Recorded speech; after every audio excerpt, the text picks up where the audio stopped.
Testify by Rage Against the Machine here on Democracy Now!, democracynow.org, The War and Peace Report. I'm Sharif Abdul Quddus with Anjali Kamat. As the WTO talks collapse, we turn now to perhaps the country perhaps most profoundly impacted by U.S. trade during the neoliberal era.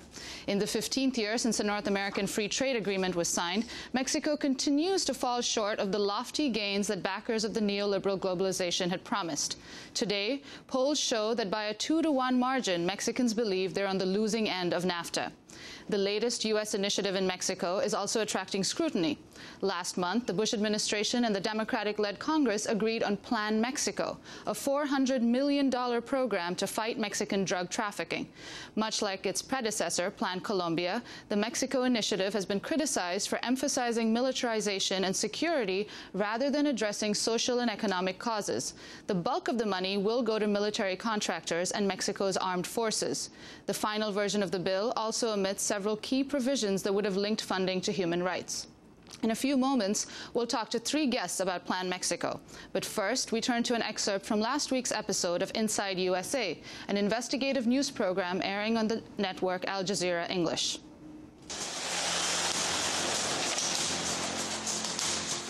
Culiacán, Mexico. This is a city on the front line of war, one that is at its heart deeply tied to policies made in Washington. Since Mexican President Felipe Calderón came to power, more than 4,000 have been murdered in drug trafficking-related crimes, many times more than the number of U.S. soldiers killed in Iraq and Afghanistan in the same time period. At stake, control of tens of billions of dollars of cocaine and methamphetamines flowing annually to American drug users.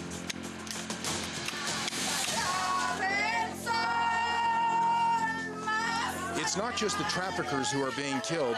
Dozens of civilians have been caught up in the crossfire, journalists assassinated, and hundreds of Mexican security forces gunned down. In this Culiacán cemetery, the family of one policeman recently killed bury his body.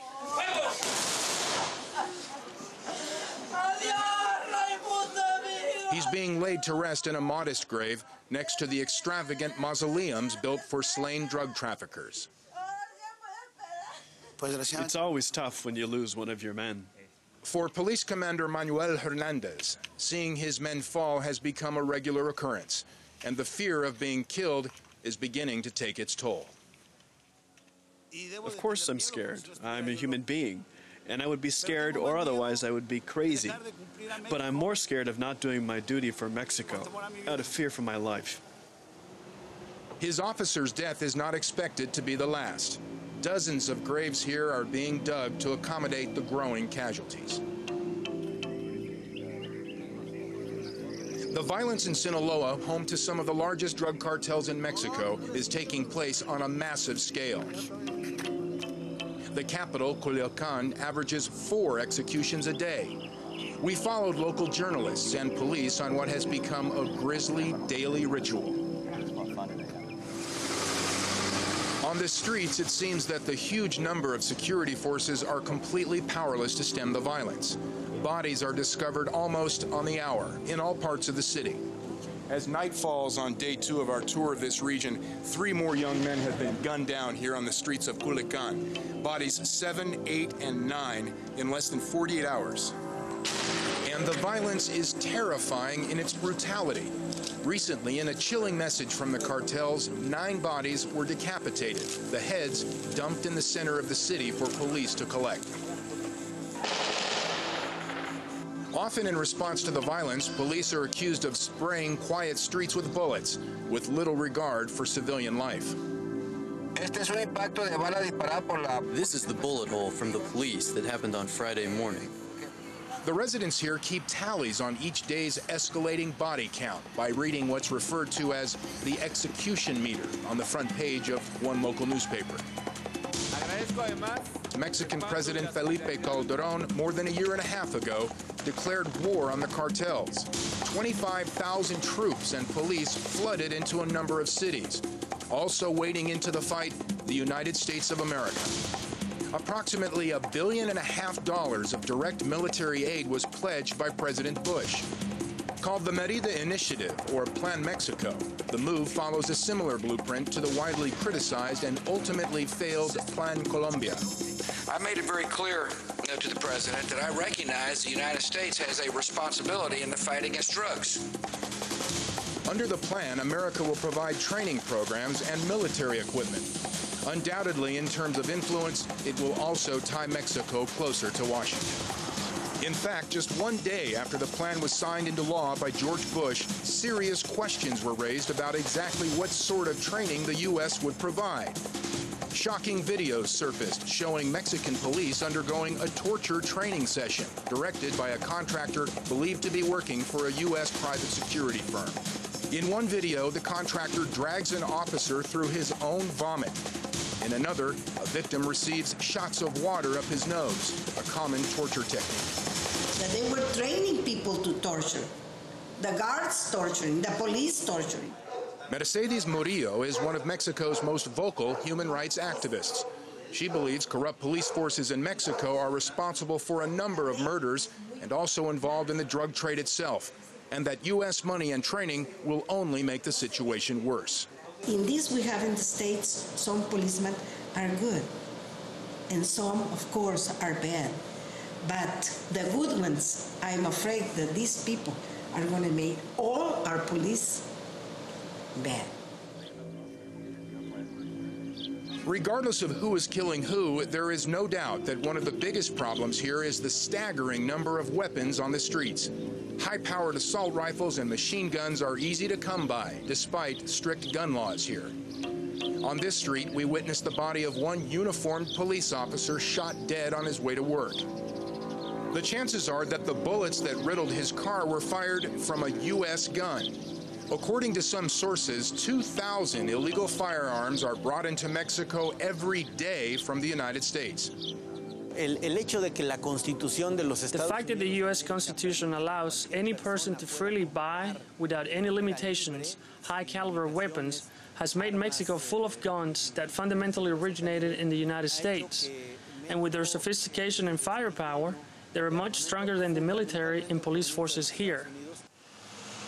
So in a game of supply and demand, the drugs flow into America. U.S. guns flow into Mexico. It's a business known by all. The same as you go and buy a hamburger, you can go and buy a gun. It's the same. In America. In America. All America.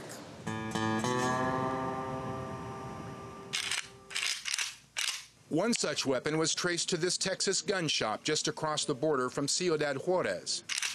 Kalashnikovs sold here, like this one made in Las Vegas, Nevada, are now easier to buy after the Bush administration in 2004 failed to renew a ban on assault weapons and are now pouring into Mexico.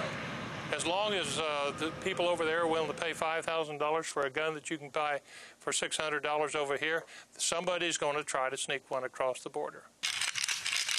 Oh, it's anywhere you want to cross. The federal government, according to Texas Sheriff Arvin West, has done little to stop the flood of weapons into Mexico.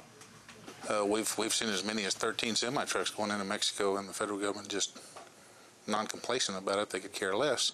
It's simple. I mean, we've got 90 miles, or a little over 90 miles of border, right at 100 miles actually, of border in this county that's wide open.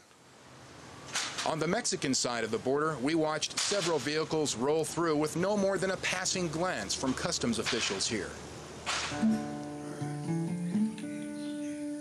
Throughout Mexico, American guns continue to kill. Just weeks ago in the small town of El Pozo, 13 people were murdered, one of them a 14-year-old boy. The evidence of what happened here we found littered across the ground.